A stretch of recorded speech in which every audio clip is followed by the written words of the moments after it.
Hello everybody and welcome to the next edition of the Roller Coaster Draft. This is kind of the preview show of what we are going to be expecting, so I'm going to go over some of the rules, some of the strategies behind this. I know if you're watching this, maybe you're a new member of the Roller Coaster Draft, or let me just reorganize this there for a sec, or somebody just that's an onlooker who maybe just stumbles upon this, and sorry for the ding there. This could be something that is something beneficial to you. So, let's just go over the rules real quick here. The goal is to create the most well-rounded lineup of, and I should change this, amusement park of coasters slash attractions you can possibly come up with. Because the objective is that we are going to draft these coasters and rides, and you have to have a well-rounded park because we're all, and I'll put the link in the description, gonna vote by the end of this on which park we think is the best, and I'm gonna give you round breakdowns, etc. So, your goal is to create the most well-rounded lineup of coasters and attractions you can possibly come up with across the 10 rounds of the draft. Once a person selects a coaster, it can't be selected again. So, the objective here is that you have to try and get good deals to try and get your park as well-rounded as possible. Clones are fair game. So, as you know, Six Flags is the first one that comes to mind, where they came to the idea of cloning rides, like the Batman the Rides. Are at like practically every Six Flags park out there. You won't get any brownie points, but you can do it. If you want a Batman the Ride clone, go for it. When selecting a coaster, please state what park it is coming from as well. That just makes things easier for us. Drafting order. So it is a sliding snake draft in which we go from, in the odd numbered round, starting with round 1, from pick 1 all the way to pick 36. But then in the even numbered drafts, so then we go round 1, we go 1 to 36, but then in round 2, we're going 36 back to 1. And so then it goes 1 to 36, 36 to 1. 1 to 36, 36 to 1 for all 10 rounds. So odd numbered rounds follow round 1, even numbered rounds follow round 2. Trades are not allowed. There was talk this year about possibly allowing trades. We decided against it just for this year. Possibly revisit that next year. Once it is a participant's turn, they have 12 hours that they're on the clock on our Facebook group. 12 full hours. If a person does not make that 12-hour time frame for the first attempt, we're okay with that. It is a warning, but we are okay with that. They just remain on the clock, and the next person can draft as well and just jump them in line. They can jump on whenever they can. However, if they miss 2 picks, then we cut them out of the draft, and hopefully that does not happen. But then all of their coasters get thrown back into the ether, where people can pick them again. So they become available. Very interesting scenario if that does happen. Hopefully it doesn't, but you could get some let's say this happens in round 8, and all of these rides are up for grabs. You get some really good stuff in round 8 then, if a round 1 coaster is up for grabs. Once a participant makes their pick, they are asked to be tagging the next person in. So just say, okay, I picked this coaster here, Millennium Force, Cedar Point. And then in a reply, just say, blank is now on the clock. The next person in the draft order on the clock. Coasters that have not been opened yet are not allowed. So coasters like Air Force One, Wildcat's Revenge. Sorry, we're not allowing them because guests haven't been on them. However, coasters that have closed or are standing but not operating are fair game. Defunct coasters, go for it. I'm completely fine with that. One of the new things this year is, throughout the 10 rounds, members will have to draft the following: 8 roller coasters, 1 water ride, and 1 attraction that is not a roller coaster that exists in an amusement park. So, 8 roller coasters. That's pretty simple. A water ride that is not a water park attraction, so it's got to be something that you find in an actual amusement park, not a water slide combo. Or this even goes for something like Mammoth or Wildebeest at Holiday World. Do not count; they're in a water park. And then 1 attraction that's not a roller coaster. I'm sure the questions about whether a Larson loop or those things like pipe screen will come up as what they are as a coaster. If they're not on RCDB, they're not a coaster. Failure to meet these requirements by the end of the draft will result in a disqualification of the voting portion of the draft. So if you don't have all of those things, we will kind of kick you out for the voting portion of the draft. Once all 10 rounds are included, there will be a brand new ranked choice voting system that will take place. More on that will come when we are done with the draft. I know how that's going to work, but I'm not willing to say it just yet. All right, so this is the draft order for this year. We kind of went over this in the video last night, but I'll kind of go over some of the people if I know them. There's some new people in here I don't know. Dwayne Books is a lifer. Very formulaic when he comes with his draft picks. He will be somebody to watch at developing an all-star park. Dwayne got lucky with the first pick of the draft. He wanted the last pick as a bit of a challenge, but also to see what his other competitors were going to do. I have a feeling I know what's going to get picked right off the bat. He and I are good friends, so he kind of already told me. I'm not going to say that yet, even though it doesn't really matter. Courtney Fargo, I have no idea who she is, and I don't know what her strategy will be behind this, but we welcome you to the draft. I'm sure this could be something very, very fun for us going forward here. Courtney Fargo is going to be kind of a wild card in that top 5. Joe Mockery III, met a number of times at Cedar Point, and at Kings Island for that matter. I think he's going to go with a very American-focused park. It would not surprise me if a Maverick or Millennium Force goes there. Jason Matthew, somebody who's tried to get into the draft, I think 3 years now, finally makes the cutoff for it. Congratulations, welcome to the draft. I don't know what he's going to do, but he will be someone to watch. Jamie Miller. Jamie Miller, I will say, is a Pennsylvanian. It would not surprise me if something like a Phantom's Revenge or a Phoenix at Knoebels will go here. In fact, he might take the first.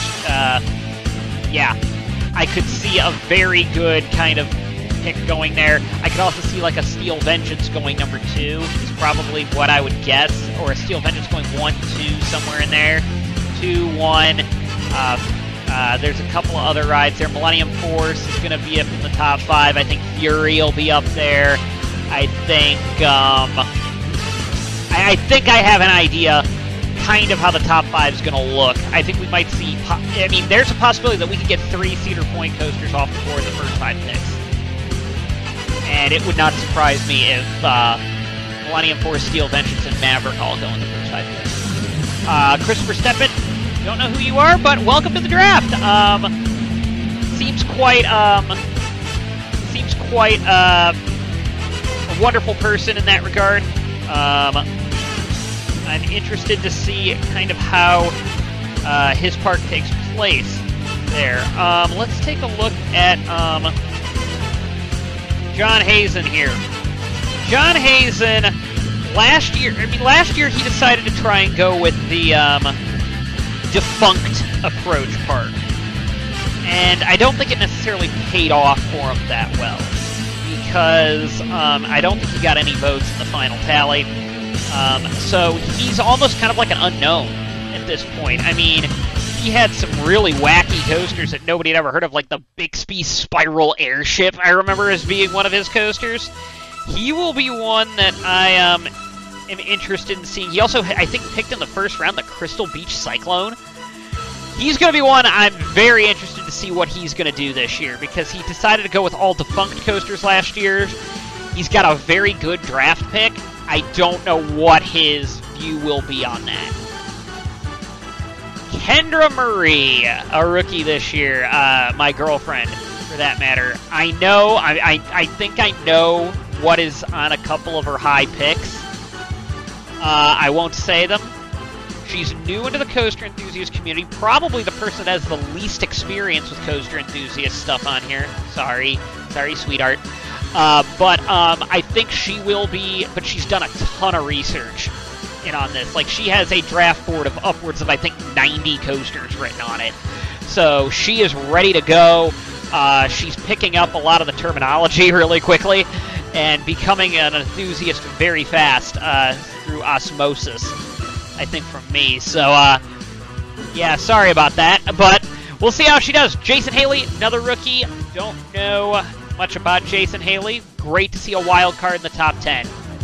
Bryson Miles is going to be an interesting one. His dad was in the draft last year and basically organized all of our picks on an Excel spreadsheet. I don't know much about Bryson, though. I'm very interested to see what Bryson will do, and I'm glad to see that some of the coaster enthusiast community is going down to the next generation of people. Mark Keller, he's been around since Dirt's had a shine. I think this is his third draft he's participating in. Great to see Mark back again this year.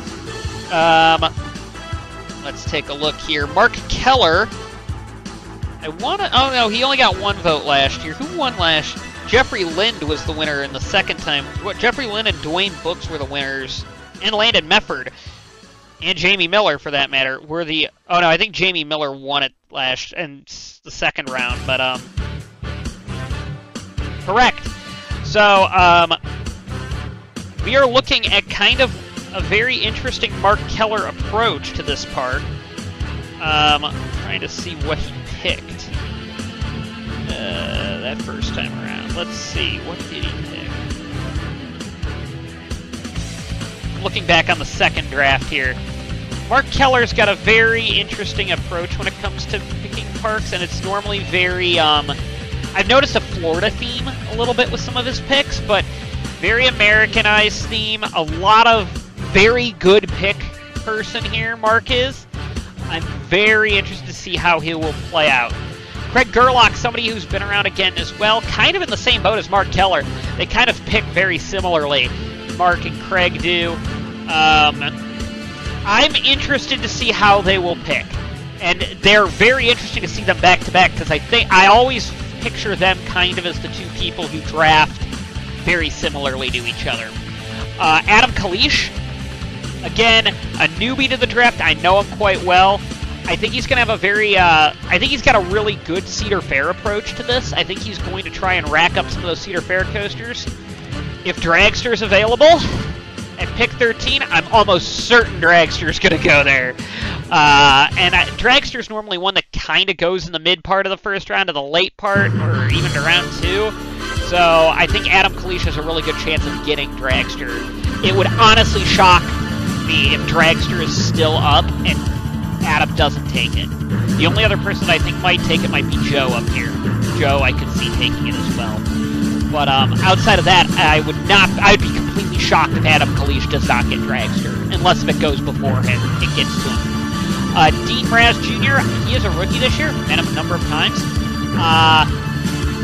I'm expecting Florida with him. I'm thinking some of the Universal coasters that people might overlook a little bit, because we do have a little bit of an Ohio bias in this draft, and a little bit of a Midwest bias. I would not be shocked if he maybe will steal something out of the Orlando area for his first pick.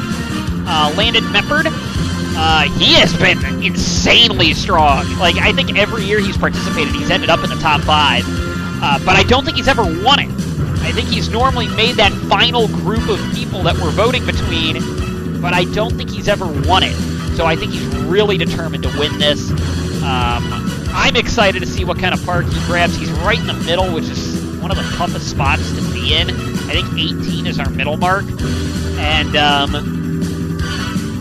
yes, I could see Landon Mefford being a very, very, very scary competitor in this draft. Robbie Post, again, welcome to the draft. Robbie Post and Evan Dunlap. I don't have any experience with you guys, but I'm very interested to see how your park plays out. Gregory Freddy here. He's, I think, in his 4th year. He's a lifer in this draft. Expect a very aero-centric park with him, with a lot of aero coasters, a lot of kind of that 80s to 90s coaster range. I could see that being really strong there. He also has a really good streak of picking European rides. It would not surprise me if he goes in the Europe direction as well. That wouldn't shock me at all. Actually, at 18, I'm wondering if by that point Magnum might come off the board. I know he picked Magnum early last year, so it would not shock me if Magnum comes off the board right there. Kyle Huth, another one that I think I could see Florida for this one. I really could see Florida to start off the park. Same with Actually, Karsten's another one that I think could go Florida. Karsten finished second last year. He's normally incredibly strong in these drafts, in the voting portion of it, and picking what people like to see. Karsten will be somebody to watch. Amy Schallenberger, I want to say she either went Europe, or that might have been Sandy Leighton Wenke, I think was her name last year. She's not in the draft this year. She went Europe. I think Amy Schallenberger's stuck kind of to the Midwest. I'm excited to see where she goes. Given Taylor, a rookie. I know he's well-traveled, though. I've seen some of his posts out there. Given Taylor's an incredibly well-traveled person. I'm very interested to see what he will do with this draft. Tom Noble, welcome to the draft. Richie Anderson, welcome to the draft. I know Richie quite well, an incredibly well-traveled person. His park is going to be a fun one to watch. His park is going to be a real fun one to watch growing up, building up here, because I could see him going in 8 different directions. David Sell, I like to call him Captain Steele, because he always steals my picks. He somehow always seems to pick around me, with the exception of last year. And sure enough, I'm right after that. So whatever I'm going to want at 26, I'm sure David Sell is going to get it at 25 right before me. Mark A. Flager. I think I got your name right this time. Mark Flager is a rookie this year. I'm incredibly excited to see how he does. I could see him going with kind of that old school, kind of Pennsylvania, Ohio kind of vibe here for a first pick. I'm really interested to see what Flager's going to do here. Paul Tassin. Paul Tassin tends to go with a theme for all his parks. I think one year he was doing all European rides. One year he was doing something else. Paul Tassin, whatever he does, I think is going to be something special. And he's going to connect something with them all. And I'm very interested to see what Paul does. Shane Denmark, somebody who is another really strong drafter. Very strong draftee. I'm very interested to see how he does. He normally picks late, so he's used to picking down here. Austin Kramer is somebody who doesn't normally pick late. He is normally always in the top 10 every time he's done this draft. I think this is his 3rd year.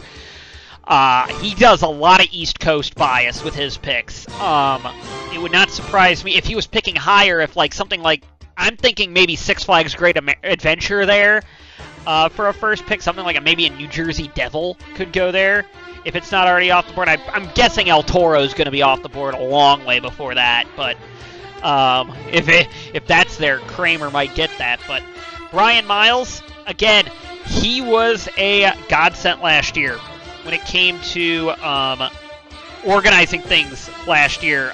Brian Miles did. Very, very strong drafter. He had some very interesting coaches, as I just picked up. He got Phoenix at Knoebels last year. I think it fell quite some margin last year. Hyperspace Mountain, he got the Intamin Giga Strata thing over at Port Aventura at the Ferrari park there. Twisted Colossus he had. Raptor, a really strong park. He got Orion last year. He's a strong drafter. Would not shock me if he is a contender for the overall win this year. And I think he actually said he was going to take a different approach in his draft. That might have been somebody else that said that. Jeffrey Lind is a contender who's been around a while. Let's see. What did he pick? Where did he pick? I think he was low last year in the draft. He was actually higher than I thought he was.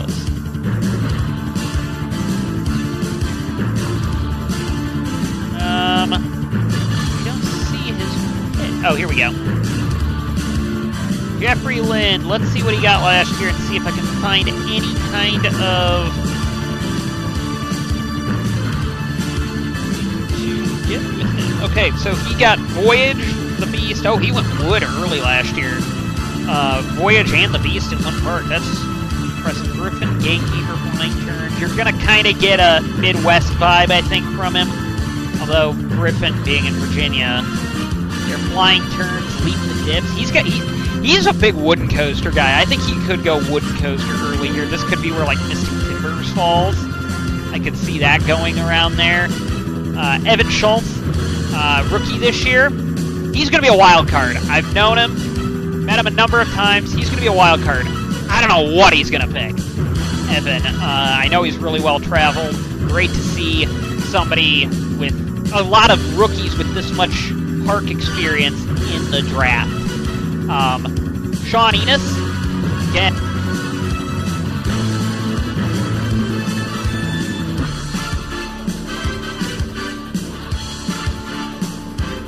Sorry, my headset cut out again. Sean Enos, another person who has been around since Dirt's had a shine in this draft.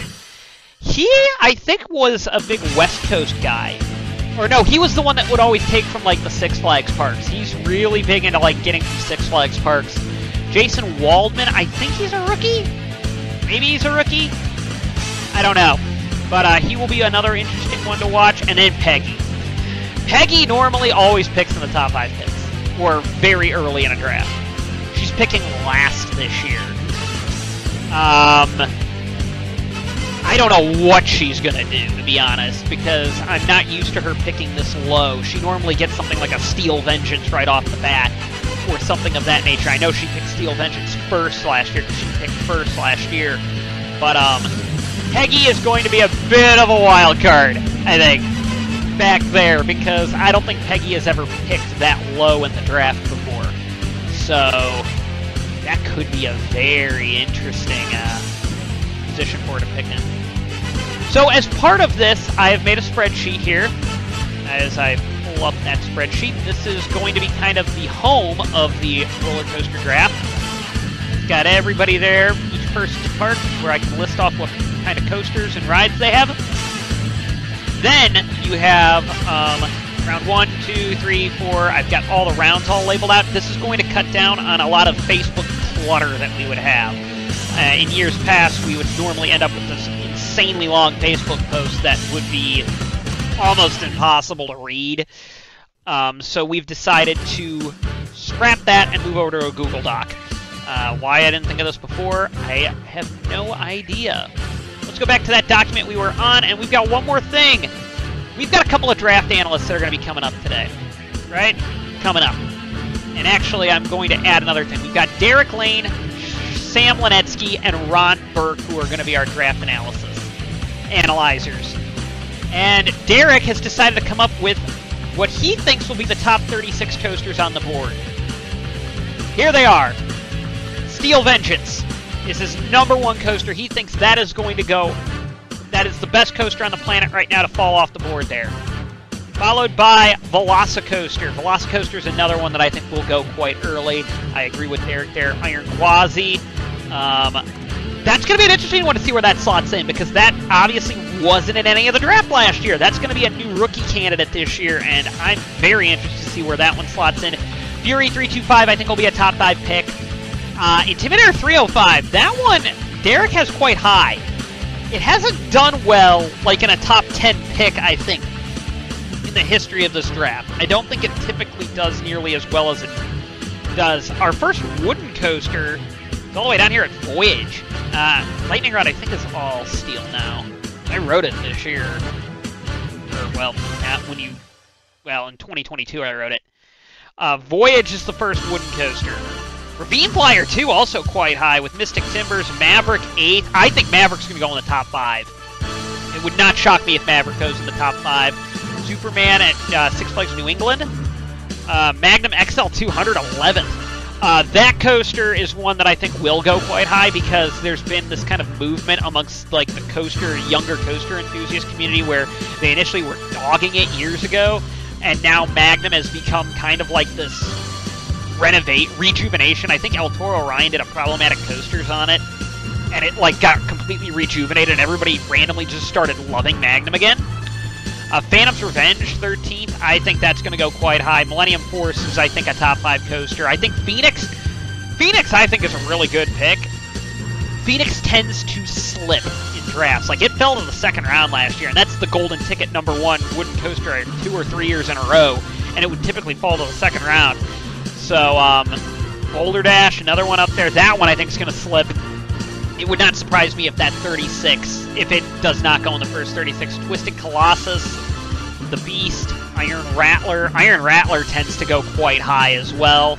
Ghost Rider, Thunderhead, Raptor, Outlaw Run, Gold Striker, Leviathan in the top 36, Diamondback, Nitro, Time Traveler, Lightning Racer, Alpengeist, Thunderbolt, Kennywood, Candemonium, Shivering Timbers, Griffin, and Mako. Round out his top 36. I'm surprised Behemoth's not on there. I've heard Behemoth is probably, I haven't been on it, but is one of the better B&M hypers out there. I'm surprised that one's not on his top 36 board. But it'll be interesting to see after the first round how many of these we'll have left. Ron Burke and Sam Lenetsky will provide draft analysis once we start going. And we will see kind of... They will grade the picks, and Derek will also do some grading, so I will also add that column onto the document for each round. Derek's grade or Ron's grade. I don't know who's going to do the grading. I think Ron's definitely going to do a letter grade for each pick that comes in the first round at least. So that will be something to look forward to as well. With that being said, the draft starts at 10 a.m. tomorrow. I've already made the post. And it's scheduled to go up at 10 a.m. tomorrow. It will be interesting to see where some of these coasters go and how many on Derek's top 36 board will be left at the end of the first round. I think there will actually be a couple. I think